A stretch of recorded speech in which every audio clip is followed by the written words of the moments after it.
you to take those wires down, please.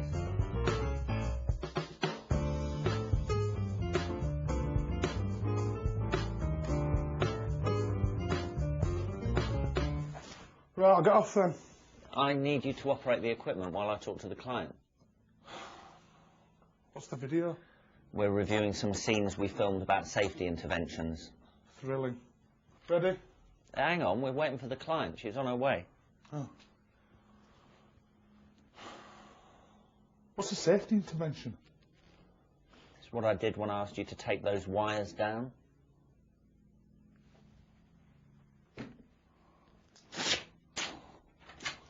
Sorry. Ah, perfect timing.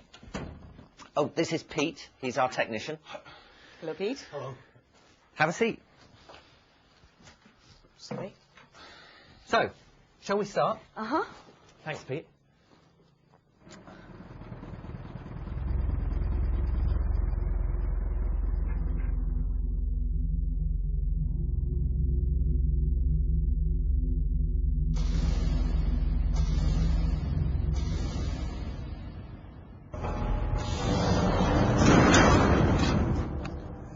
The final agenda item, ladies and gentlemen, selection of a contractor for a large air conditioning unit.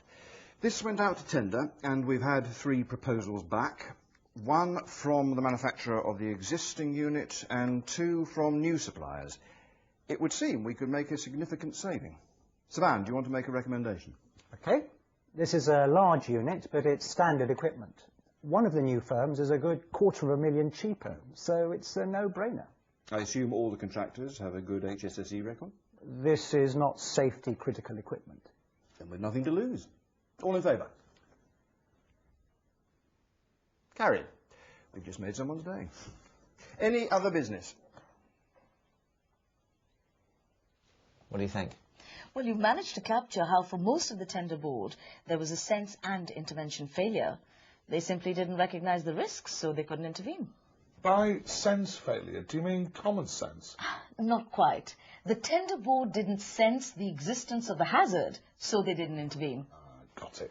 Well, we did show that Isha might be vaguely aware of a potential hazard. But as so often happens, there was no intervention, nor was there any sort of challenge. Here, the size of the saving outweighed any sort of caution. At tender board level, there ought to be more analysis around safety criteria. Are they actors? Yes, why? So, why did they get it wrong? We're showing how decisions made at all sorts of levels can lead to dangerous incidents down the line. Well, why not just show them doing it right? We have filmed alternative scenes, actually. Yeah, that's what I'd have done. Shall we look at the second version that we filmed? Yes. Version 2. And action. Okay, this is a large unit, but it's standard equipment.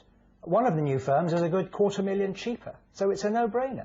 I assume all the contractors have a good HSSE record? This is not safety-critical equipment. Can I ask, Savannah, are we simply going for the cheapest contractor? You know the old saying, if it looks too good to be true, it probably is. With respect, Isha, we don't simply pick the cheapest quote. These firms have a good HSSE record in our industry. I only question how they can install this unit to the same spec as the others, but so much cheaper. Presumably they're hoping to win more work with us. Happy, Isha? All in favour?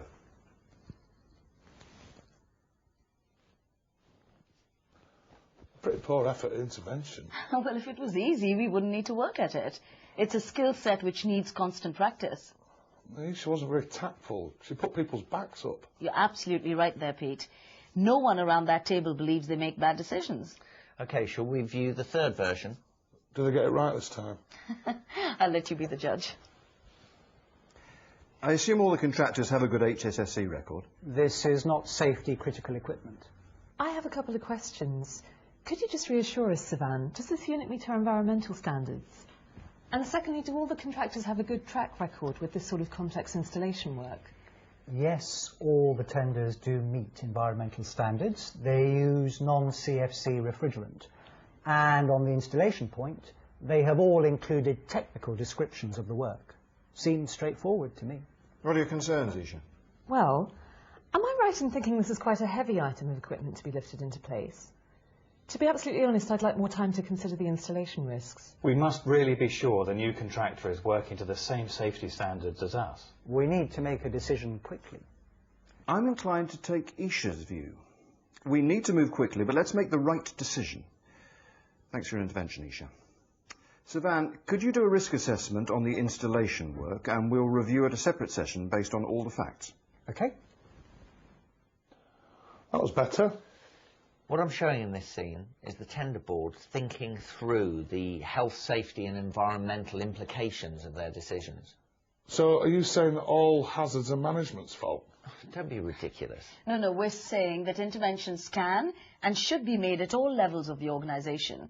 Every decision should consider the risks and how they'll be managed. Oh, I get it. Actually, Pete, I think we can manage if you have other things to do. No, this is interesting.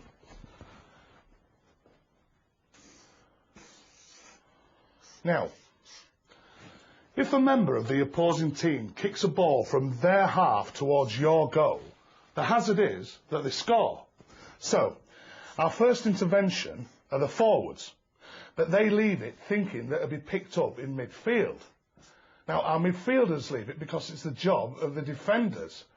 They leave it for the goalie, but he couldn't see the ball because somebody was standing in front of him. So they score. Bosh! That's rather simplistic. No, actually I think that's the perfect example. In Shell we call this the Swiss cheese model. Full of holes.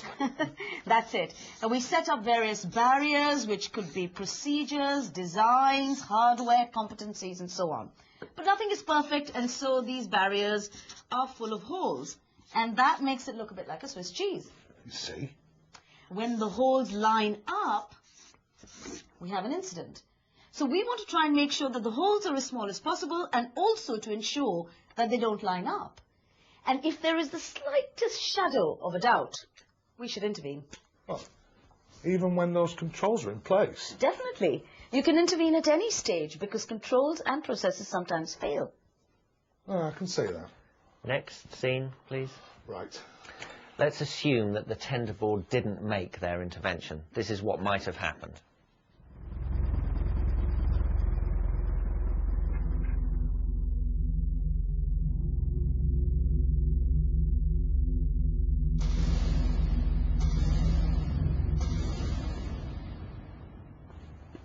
Oh, all right, Ranjit? Hey, boss. I need you to countersign this permit to work. Sure. Am I signing my life away? It's about the aircon job. Head office is sending someone out to install it. It's a big lifting job. Do we know then? Someone new, I think. Oh, good. We should really do a risk assessment.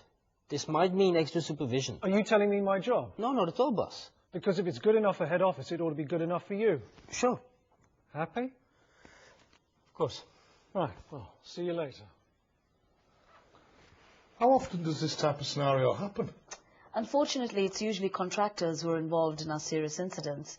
There's an obvious potential risk, and the supervisor, Ranjit, is responsible for managing this. But as you could see, he didn't. Why not? It doesn't matter why not. No, actually, I think it does.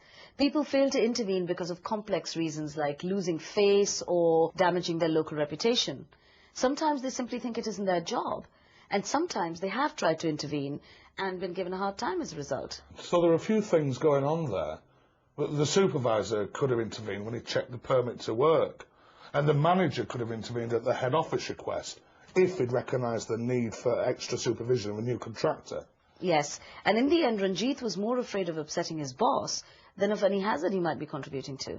Which leads us to the good intervention phase. I need you to countersign this permit to work. Sure, leave it there, Ashok. I'll read it later. There's nothing much to read. It's just a permit to work form. Same as usual for the aircon lift. Boss, that's a bigger job than normal. We might need extra supervision. They're installing their own equipment. We can leave them to it. I'll have to speak to their foreman first to approve their work plans. Then I'll make sure they're supervised. Isn't that overkill? I need to get this back to head office. I know, but it's a new contractor. They don't know the standards you expect around here, boss. What happens if something goes wrong? Someone gets hurt? Yeah, put like that, you're right. You know, I don't want anyone injured on my watch. I appreciate your extra efforts to make the job safe. Who needs the paperwork? You're dead right. And if head office complains, I'll remind them that if they're going to send new guys out here, they need to make allowances for extra supervision. Oh, much better. Thank you for your approval. Well, Ranjit managed to be quite firm without lecturing or annoying his boss. He knows how to phrase things in a way which is well received around there. That's half the art of intervention. OK, but let's look at what happens if the intervention had not succeeded. We have contractors on site without the right equipment, work practices or supervision.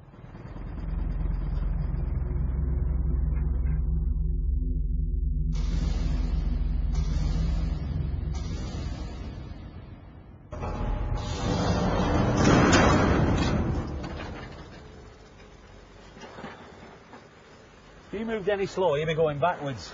You cracked me up. Is that the best you could find? Well, what? But those slings must have been used to build the pyramids. What pyramids? Did you go to school? Once. Didn't like it.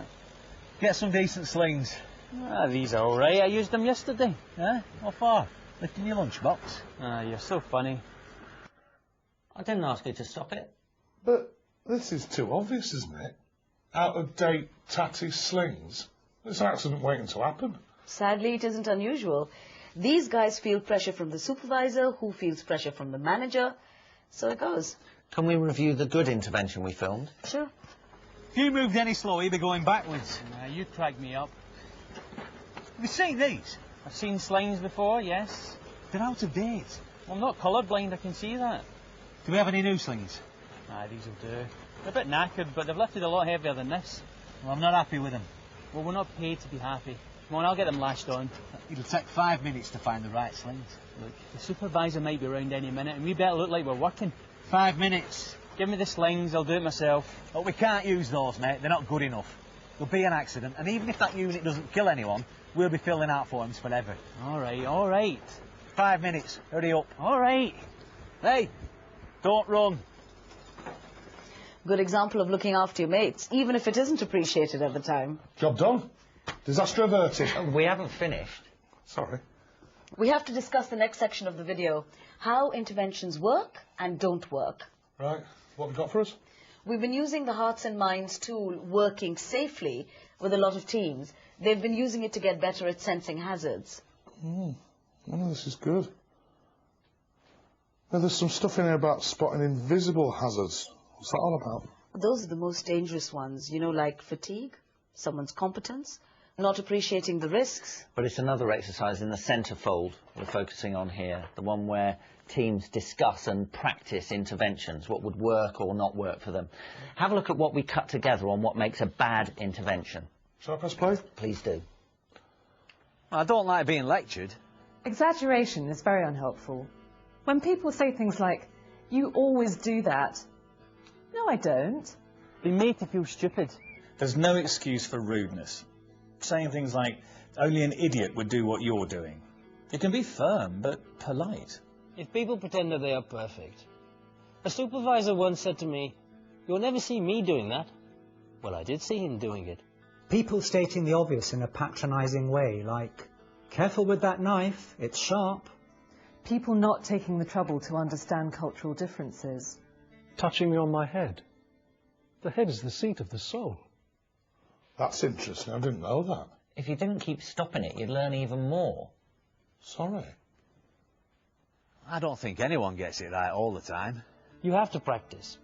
I try to give feedback at good times. Then people don't just associate it with being told off.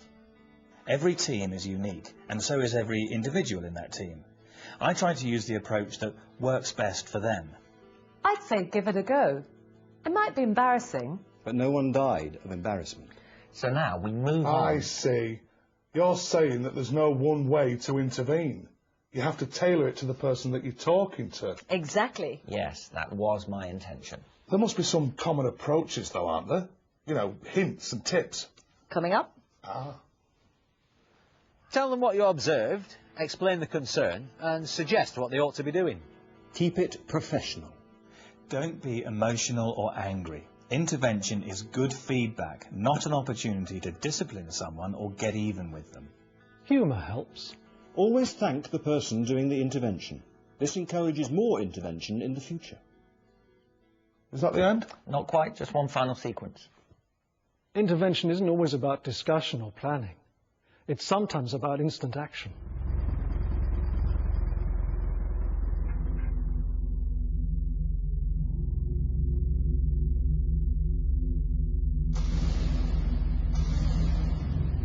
Whoa, whoa, whoa, whoa, stop. Lower the unit, they're the wrong slings. I'm serious, that load looks unstable. Am I sure we're not completely? But am I right to intervene without a shadow of a doubt?